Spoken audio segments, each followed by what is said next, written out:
여권 보유율이 17%밖에 되지 않는다는 거는 해외여행을 나가는 일본인들이 극소수밖에 되지 않는다는 거예요. 한국도 60% 이상 됩니다. 일본은 17%다라는 거는 선진국에서는 최하위라고 볼 수 있는 거고, 태국에 가면은 일본인들이 많이 모이는 그 유흥 지역을 그쪽에서 가게를 운영하고 있는 사장님들을 만나서 인터뷰를 한 영상이 있는데, 일본인 손님이 50%가량 줄었다. 예전에는 100% 일본인이었고 점점 일본인 손님들이 줄어들고 있다라고 이야기를 하더라고요. 60분에 3만엔, 중국 부유층, 합법적이고 리스크 없음, 일본 SNS에 나돌고 있습니다. 이거를 보고 돈을 벌러 라오스까지 가게 되는 거죠. 국경 지역 있잖아요. 거기서 이제 강을 건너서 태국까지 탈출하는 여성도 있었다. 일본에서는 뭐 이런 일도 벌어지고 있는 정도입니다. 일본 여성들의 해외 성매매가 급증하고 있다는데 어떤 일인가요?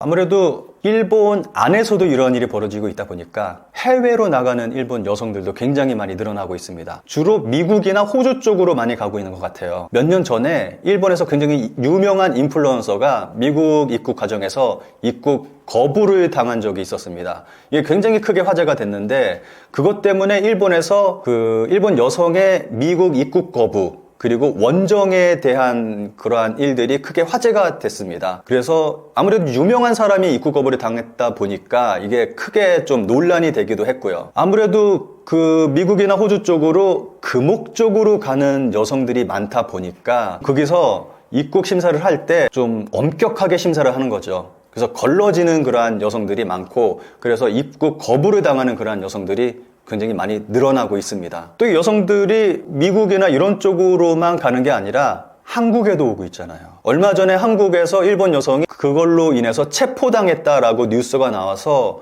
한국만이 아니라 일본도 발칵 뒤집혔습니다. 정말 일본 사람들이 깜짝 놀랐어요. 그 놀란 이유가 예전에는 반대였거든요. 많은 일본의 남성들이 한국으로 기생관광이라고 하죠. 기생관광을 많이 왔습니다. 제가 한국도 그렇고 일본도 그렇고 좀 나이가 있으신 분들하고 한일 관계에 대해서 이야기를 하다 보면은 항상 나오는 얘기가 기생관광에 대해서 말을 하더라고요. 그만큼 일본 남성들이 한국에 많이 왔다는 거죠. 당시 데이터를 보면은 한국에 들어오는 일본인 중에서 한 80% 정도가 남성이었다라는 기록이 있습니다.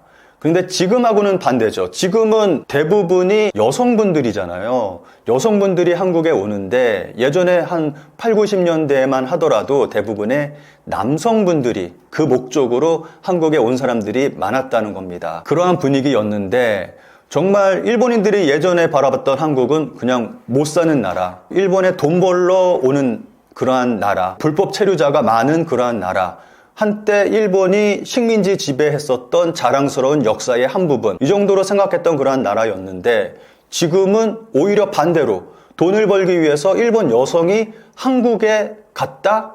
그런데 붙잡혔다? 이 사실이 알려지니까 일본이 진짜 발칵 뒤집혔죠. 정말 깜짝 놀랄 만한 뉴스가 된 거죠. 그리고 일본 여성들이 한국만이 아니라 홍콩에도 또 많이 가는 것 같더라고요. 홍콩 쪽 원정에 대한 기사도 굉장히 많이 나오고 있습니다. 어느 한 건물에는 그 목적으로만 이루어진 방들이 쫙 있는 그러한 건물이 있어서 일본 여성들이 그쪽에 많이 가는 것 같더라고요. 그래서 블로거가 그 건물을 찾아갔다가 하나의 메시지를 발견했다고 그러더라고요. 사진을 한번 보시면 여기에 매춘부는 없습니다 뭐 이렇게 쓰여 있는데, 그만큼 일본 사람들이 여기에 많이 찾는 그런 게 되겠죠. 일본어로 써 있다는 거는.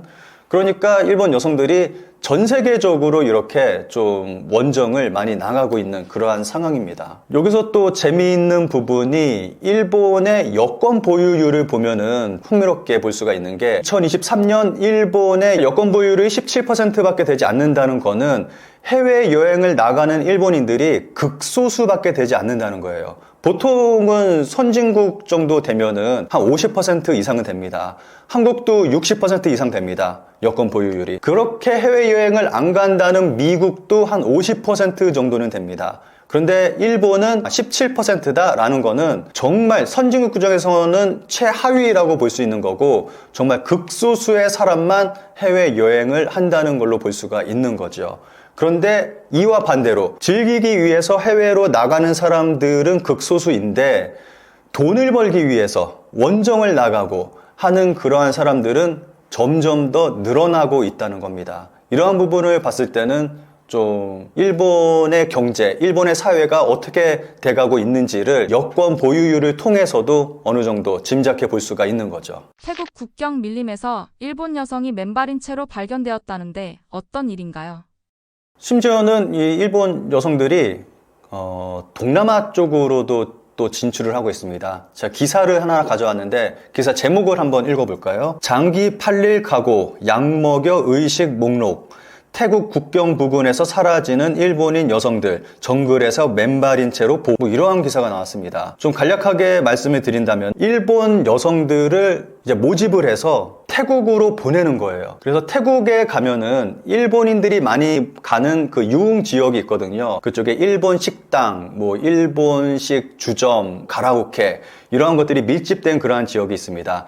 그 주점에서 일본인 여성이 가서 일을 하게 되는 거죠. 아무래도 이 일본인 여성들은 일본인들을 상대로 하는 게 아니라 외국인을 상대로 거기서 일을 한다고 저는 예상이 됩니다. 제가 구독을 하면서 자주 보고 있는 유튜브 채널이 있는데 태국에서 살고 있으면서 태국에 대한 소식을 전하는 일본인 유튜버가 있어요. 근데 이 유튜버가 일본인들이 많이 모이는 그 유흥 지역을 찾아가서 그쪽에서 가게를 운영하고 있는 사장님들을 만나서 인터뷰를 한 영상이 있는데 제가 굉장히 흥미롭게 봤거든요. 그쪽에서 이야기하는 게 일본인 손님이 50%가량 줄었다. 일본인 손님은 지금은 이제 한 50%밖에 안 되고 나머지 50은 외국인 손님들이다. 점점 일본인 손님들이 줄어들고 있다라고 이야기를 하더라고요. 예전에는 100% 일본인이었고 외국인은 아예 손님을 받지도 않았다고 합니다. 일본인만 받았는데 이게 점점 줄어들면서 지금은 일본인 손님이 너무 많이 줄어들다 보니까 외국인 손님들을 받게 됐고 지금은 이제 한 일본인 손님은 50% 정도밖에 되지 않고 외국인 손님들이 진짜 많이 받고 있다라고 이야기를 했거든요. 라는 거는 여성들이 아무래도 그쪽 가게에 가서 외국인 손님을 상대하기 위해서 아무래도 태국으로 가고 있는 게 아닌가 하는 생각이 들더라고요. 이러한 분위기가 생기는 거는 아무래도 일본인들 아까 여권 보유율 보셨듯이 해외여행을 안 가다 보니까 일본 사람들이 그쪽 가게를 이용하는 비중이 굉장히 많이 떨어진 거고 그나마 태국 같은 경우는 일본 회사가 많이 진출해 있다 보니까 거기에서 직장 생활을 하는 일본 사람들 위주로 이제 좀 그나마 어느 정도 그 일본인의 비중이 채워지고 있는 거라고 볼 수가 있는 거죠. 일본 여성들이 또 어느 나라의 원정 성매매를 떠나나요?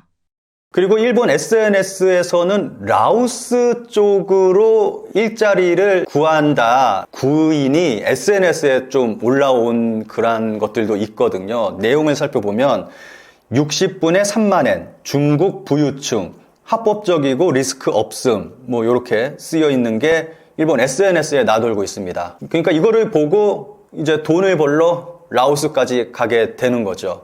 근데 아까 기사에서 보셨듯이 라오스까지 갔는데 실제로 가 보니까 이제 뭔가를 해서 이제 몽롱한 상태가 되는 거고 그래서 주 고객은 이제 중국인들이 되는 거죠. 그러한 일들이 벌어지고 있는 겁니다. 거기서 탈출을 하는 사람도 있고 여기가 아무래도 이제 그쪽 골든 트라이앵글이라고 하는 그 국경 지역 있잖아요. 이제 거기서 이제 강을 건너서 태국까지 탈출하는 여성도 있었다라는 그러한 기사가 아까 보여드렸던 그 기사였습니다. 일본에서는 뭐 이런 일도 벌어지고 있는 정도입니다. 일본 여성들이 해외 원정을 떠나는 이유와 이에 대한 일본 대중들의 시선은 어떤가요? 아까 말씀드렸듯이 좀 불안함을 느끼는 그런 일본인들도 많이 늘어나고 있고 범죄율이 증가하다 보니까 그리고 아무래도 가장 크게 느끼는 게 경제적으로 일본인들은 좀 이야기를 많이 하죠. 야, 일본이 이렇게까지 됐구나 라는 것을 많이 이야기합니다. 경제가 추락하다 보니까 먹고 살기 힘들다 보니까 이러한 일이 벌어지는 거잖아요. 그러니까 참 일본이 이제는 더 이상 선진국이 아니구나.